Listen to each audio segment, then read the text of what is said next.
فأما من أعطى واتقى وصدق بالحسنى فسنيسره لليسرى وأما من بخل واستغنى وكذب بالحسنى.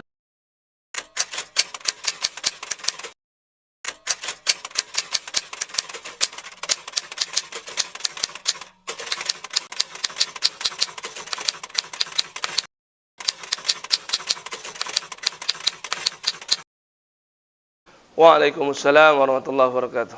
Jadi Nabi Shallallahu Alaihi Wasallam menerangkan tentang keimanan, dan para ulama menyimpulkan dari banyak ratusan sabda Nabi SAW tentang iman, mereka akhirnya mengatakan dan menyimpulkan bahwasannya al-iman yazidu wa yanqus. Keimanan itu bisa bertambah, bisa berkurang. Artinya fluktuatif, kadang naik, kadang turun. Kadang berada di puncak, kadang berada di titik nadir. Ya. Terjadi inflasi yang sangat luar biasa juga pernah. Ya. Tapi juga mungkin terkadang iman kita sampai begitu kuat. Apa sih kuncinya supaya iman kita stabil? Ya, tidak fluktuatif. Iman kita kayak sahabat misalkanlah. Kalau kita katakan nggak mungkinlah iman kita kayak Nabi Shallallahu Alaihi Wasallam. Ya, yang perlu kita pahami bersama, pertama, pahami status kita sebenarnya di dunia ini. Kita ini bukan sahabat, kita ini bukan ulama zaman silam. Kita juga nggak pantas disebut menjadi nabi. Maka kalau kita sudah tahu begitu, potensi iman kita turun semakin besar. Coba saya mau tanya nih, bedanya kita dengan para sahabat dulu. Kita kalau ketemu, apa yang kita sapa kawan kita? Setelah ngucapin salam, Assalamualaikum, apa kabar? Ya kan? Ya enggak?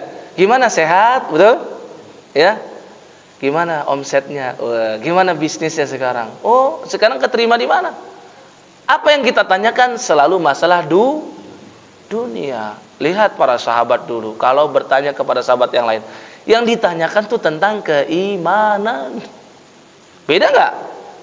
Kita kalau sekarang kita tanya, apa kabar imanmu wahai sobat? Diketawain, Mbak, bener nggak?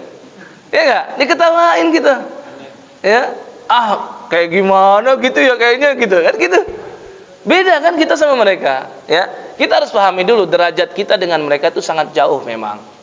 Sehingga kita tahu betul potensi iman kita turun semakin besar. Kalau sudah tahu potensi iman kita turun semakin besar, kita harus selalu ingat tentang mencharge iman itu bagaimana. Maka di dalam Al-Quranul Karim selalunya kita lihat iman itu disandingkan dengan amal soleh. Innal ladzina amanu wa amilus solihat, selalu begitu. Sesungguhnya orang-orang yang beriman dan beramal soleh. Berarti iman dan amal soleh itu ibarat seperti mata uang yang enggak terpisahkan itu. Orang kalau ingin meningkatkan keimanan, berarti caranya meningkatkan amal soleh. Dan orang kalau ingin mencapai derajat yang tinggi imannya, caranya juga dengan amal soleh.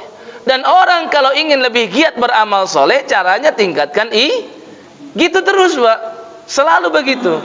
Siklusnya begitu. Nah sekarang, Pak Ustadz, gimana caranya supaya kita menjaga iman kita? Makanya para ulama terangkan salah satu contoh. Seringlah ngumpul sama orang soleh.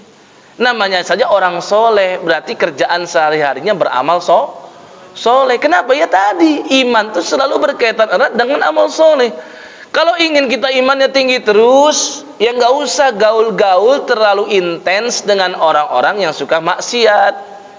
Kita cukup kenal aja deh, cukup sapa saja, cukup ucapkan salam kepadanya, cukup tanyakan ada keperluan kebutuhan apa mungkin bisa kita penuhi. Ada cerita masalah apa mungkin kita bisa kasih solusi, cukup begitu aja. Tapi selain itu gak usah lama-lama sama orang yang begini. Sering-seringlah itu kumpul sama orang yang apa? Jumpa di masjid terus. Makanya Nabi terangkan, idza ra'aitar rajula ya'tadul masjid fashhadu lahu bil iman. Ini ciri mukmin sejati. Itu sering kelihatan di masjid. Kata Nabi, jika kamu saksikan ada orang di masjid mulu ketemunya, ya kan? Di pasar nggak ketemu, di kantor nggak ketemu, di jalan nggak ketemu, di rumah makan nggak ketemu, ketemunya sama dia di masjid terus. Kata Nabi, fashhadu lahu bil iman. Berikan kesaksian dia mukmin yang sejati. Kalau kita nggak sanggup mewarnai orang lain, jangan berani-berani gabung sama orang yang jelek sehingga kita terwarnai jelek oleh mereka.